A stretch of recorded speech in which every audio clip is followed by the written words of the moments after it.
अस्सलाम वालेकुम। इल्म की शमा में आज मैं आपके लिए एक बहुत ही अच्छी डिश लेकर के आई हूँ। वो तमाम मेमन हज़रात इसको बहुत अच्छी तरह से जानते होंगे और आज आप लोग भी जान लेंगे कि ये है हरा लहसुन और इसकी एक बहुत ही अच्छी डिश मेमन लोग बनाते हैं। और इसका मैं तरीक़ेकार आपको बताऊंगी। देखें, इसको साफ़ सुथरा कर लें। इसका जो कचरा ऊपर बारीक होता है इसको आप हटा लें, और ये जो बीच का हिस्सा जो नज़र आ रहा है, ये सबसे ऊपर का, इसमें मट्टी बहुत होती है। इसको काट के अलहदा कर लें दोनों तरफ से। ये बैंगन को आप अच्छी तरह से धो के साफ़ करके फिर इसके बाद तेल लगाकर इसे सेक लें और इस तरह से इसका छिलका उतार लें। ठीक है। इसके बाद ये जो लहसुन हमने साफ़ करके धो के सुखा के और फिर इसको इस तरह से काटना है, ये मैं आपको बता रही हूँ कि इसको कैंची से या छुरी से इसको कट करना है। ये ही एक रिवायती तरीका है और इसी तरह से इसको काटा जाता है। किसी मशीन की मदद नहीं ली जाती, क्योंकि अगर मशीन की मदद ली जाती है तो इसकी वो जो रिवायती लज्जत है वो नहीं रहती। ठीक है। इस तरह से मैं आपको पूरा सही तरह से बता रही हूँ, बिल्कुल क्लियर। इस लहसुन को जो आप लेंगे उसे आप बारीक बारीक काट लें। देखिए, ये कटा हुआ है। ये आधा किलो लहसुन को मैंने कट करके काट लिया है और इस तरह से काटा है कि आपको साफ दिखाई दे रहा है। ठीक है। अच्छा, बैंगन को मैंने आपसे कहा था सेक लें और इसका छिलका उतार के इसे एक अलग बाउल में रख लें। ठीक है। इसके बाद का प्रोसीजर मैं आपको दिखाऊंगी। बहुत आसान तरीका है, लेकिन केयरफुली तौर पे देखें ताकि अच्छी तरह से ये आप बना सकें। ये सर्दियों की सौगात है। अच्छा, ये है बाजरे का आटा। बाजरे का आटा 1 किलो होना चाहिए और लहसुन जो है वो हरा जो काटा है मैंने, ये आधा किलो। ठीक है। और इसमें 2 बैंगन बड़े मैंने ले लिए थे। अब हस्बे ज़ायका इस लहसुन के अंदर आपको नमक डालना है। ये मैं लाहौरी नमक ही इस्तेमाल करती हूँ, क्योंकि लाहौरी नमक जो पिंक कलर का होता है ये बहुत फ़ायदेमंद होता है।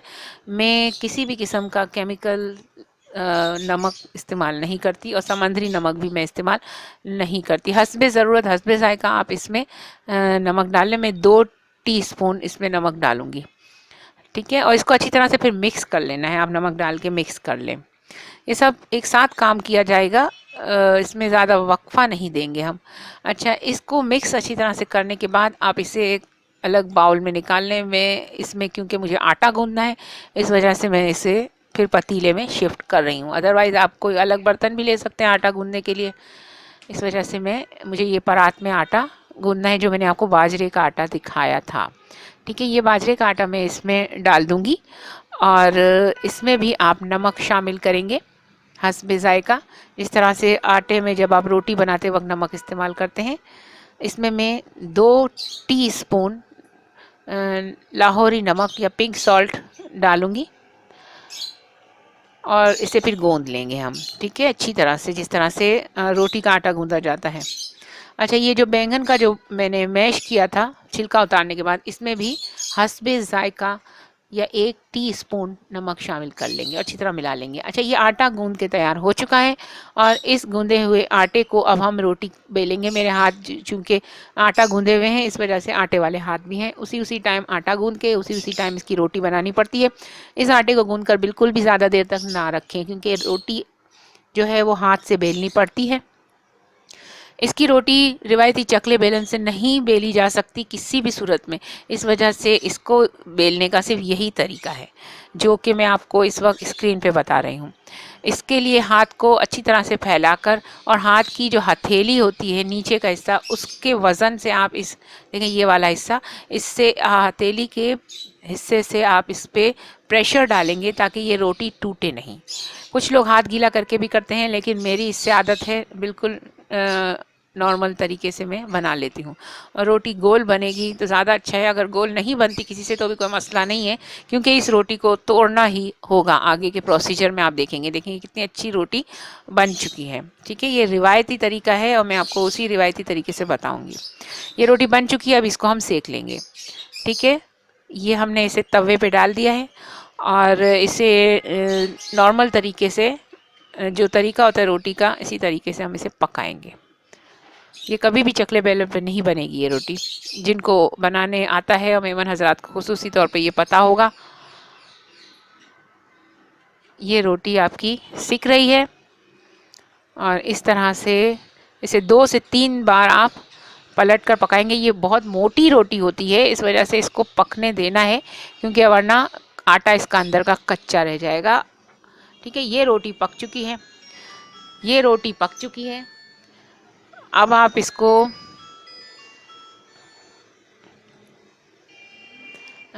देख रहे हैं, ये रोटी, एक दूसरी रोटी जो है वो पक रही है। इस तरह से रोटी जब पकी हुई है तो इसको हम ठंडा होने देंगे, ठंडा ज़रूरी है होने देना। जब ये ठंडी हो जाए तो इसके टुकड़े कर लेंगे, जितने हो सके इतने छोटे टुकड़े करना ज़रूरी है।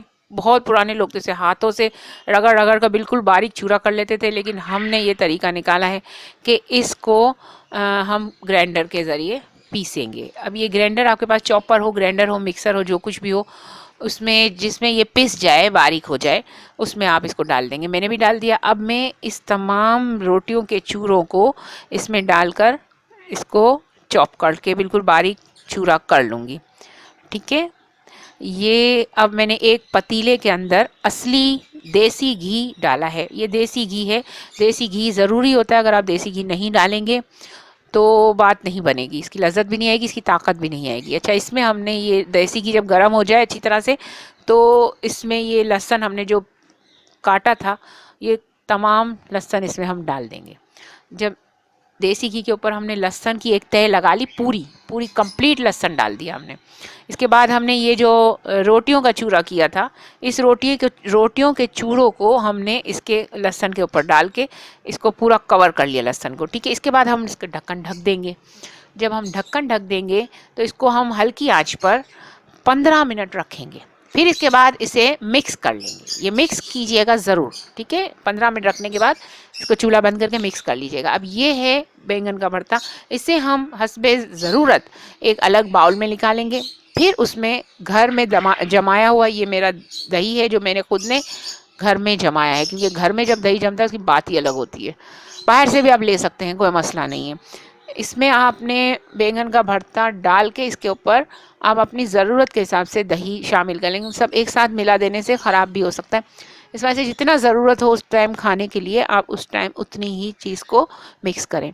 ये हमने दही और बैंगन को डाल दिया, नमक हमने पहले ही डाल दिया था।